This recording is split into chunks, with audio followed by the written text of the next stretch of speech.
Hello दोस्तों, PhD Hindi वाला channel में आप सभी का एक बार फिर से स्वागत है। पिछले 2 दिनों से हम निरंतर काल की परिभाषा और काल के भेदों और उपभेदों पर निरंतर चर्चा करते आ रहे हैं और आज हम इसी विषय पर आगे बढ़ते हुए देखेंगे कि वर्तमान काल के कितने उपभेद होते हैं और वो किस किस नाम से जाने जाते हैं। इसी प्रकार आज हम चर्चा करेंगे कि भविष्यत काल के कितने उपभेद हैं और उनके क्या क्या नाम हैं। तो आइए शुरू करते हैं अपने विषय पर, वर्तमान काल। और फिर से एक प्रश्न बनता है हमारे पास कि वर्तमान काल के उपभेदों की चर्चा करें। भूतकाल के समान ही वर्तमान काल के भी उपभेद हैं, लेकिन इनकी संख्या 3 है। अब वो 3 कौन कौन से हैं? देखिए, नंबर 1 पर है सामान्य वर्तमान, जिसे अंग्रेजी भाषा में हम कहेंगे सिंपल प्रेजेंट या प्रेजेंट इंडेफिनिट। सामान्य वर्तमान अर्थात इसमें किसी प्रकार का कोई और जुड़ाव नहीं होता है, केवल संज्ञा या सर्वनाम और उसके साथ क्रिया। जैसे उदाहरण के रूप में राजेश आता है, अध्यापक पढ़ाता है, और नंबर 3 उदाहरण है सब्जी वाला सब्जी बेचता है।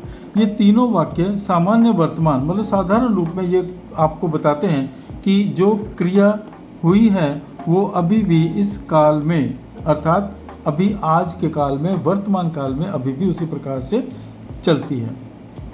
नंबर 2 पर है अपूर्ण वर्तमान।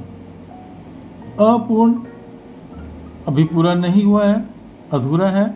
वो कार्य जो शुरू किया है हमने अभी भी वर्तमान में निरंतर गतिशील है, आगे बढ़ रहा है, अभी पूरे अपने लक्ष्य पर नहीं पहुंचा है। और इसे अंग्रेजी के लिए इसका शब्द है प्रेजेंट कंटिन्यूस। प्रेजेंट कंटिन्यूस से भी आप समझ जाएंगे कि प्रेजेंट है, चल रहा है, और कंटिन्यूसली आगे बढ़ रहा है। इसके वाक्य कौन कौन से हो सकते हैं? देखिए, वह खाना पका रही है, जो क्रिया है पकाना वो अभी भी निरंतर चल रहा है। सुरेश पढ़ाई कर रहा है, सुरेश का काम, सुरेश जो क्रिया कर रहा है पढ़ाई करने की, वो अभी भी वर्तमान समय में निरंतर गतिशील है। इसी प्रकार इसका तीसरा वाक्य उदाहरण के रूप में देखिए, हम क्रिकेट खेल रहे हैं। हम जो क्रिकेट खेलने का काम कर रहे हैं, क्रिया कर रहे हैं, वो अभी भी निरंतर गतिशील है। ये तीन वाक्य देकर के आपको समझाने का प्रयास किया गया है कि सामान्य वर्तमान काल किसे कहते हैं और अपूर्ण वर्तमान काल से क्या अभिप्राय है। इसी प्रकार इसका तीसरा भाग है संदिग्ध वर्तमान, डाउटफुल प्रेजेंट। अब डाउटफुल क्या हुआ, संदिग्ध क्या हुआ? कि इस बात का अंदेशा है कि शायद क्रिया अभी भी चल रही है, ऐसा अनुमान किया जा रहा है कि वो कार्य अभी भी चल रहा है। इसके वाक्य भी थोड़े अलग से हो जाएंगे और जो वाक्य पढ़ते ही आपको इसका आभास हो जाएगा कि हाँ, यहाँ पर शक है, संदिग्ध है, संदेह है। वाक्य कौन सा होगा? हो सकता है वह अभी सो रहा होगा, वह हो सकता है वह अभी आ रहा होगा। ठीक है। नंबर 2, इसी समय दुकान शायद खुली होगी। इस समय दुकान शायद खुली होगी, अंदेशा है, हो सकता है खुली हो। नंबर 3, बाजार में इस समय भीड़ होगी। ये अनुमान किया जा रहा है कि इस समय पर, जिस समय हम उस क्रिया को करने जा रहे हैं, बाजार देखने जा रहे हैं या बाजार से कुछ सामान खरीदने जा रहे हैं, तो उस समय भीड़ हो सकती है। ये 3 थे वर्तमान काल के उपभेद। एक बार फिर से देख लीजिए, सामान्य वर्तमान, अपूर्ण वर्तमान और संदिग्ध वर्तमान। अब बात करते हैं काल के तीसरे भेद भविष्यत काल की तरफ। भविष्यत काल के उपभेदों पर चर्चा करते हैं। प्रश्न फिर से एक बार बन जाता है हमारे पास कि भविष्यत काल के उपभेदों की चर्चा करें। भविष्यत काल के उपभेद की संख्या 2 है। अब 2 उपभेद कौन कौन से हैं? सामान्य भविष्यत, सिंपल फ्यूचर। ये भी वाक्य साधारण होता है, जिसके माध्यम से हमें ये पता चल जाता है कि वाक्य में किया गया कार्य अभी होने वाला है, आने वाले समय में जल्दी होगा। जैसे हम लोग शिमला घूमने जाएंगे। दूसरा वाक्य, मैं कल आपके पास आऊँगा।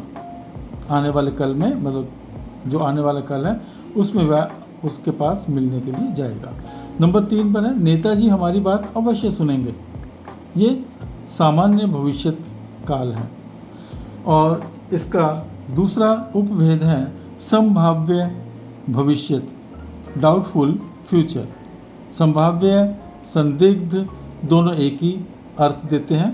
तो संभाव्य भविष्य मतलब डाउटफुल फ्यूचर, इसमें भी डाउट है तो उत्तर वही होगा कि क्रिया हो चुकी है, क्रिया हो रही होगी या क्रिया होने वाले समय में होगी, इसका अनुमान केवल किया जा सकता है। जैसे वाक्य के रूप में आप देखिए, शायद आज वर्षा होगी। आज वर्षा होगी, अभी वर्षा हुई नहीं है लेकिन वर्षा होने में भी संदेह है, इसलिए संभाव्य भविष्य काल बना।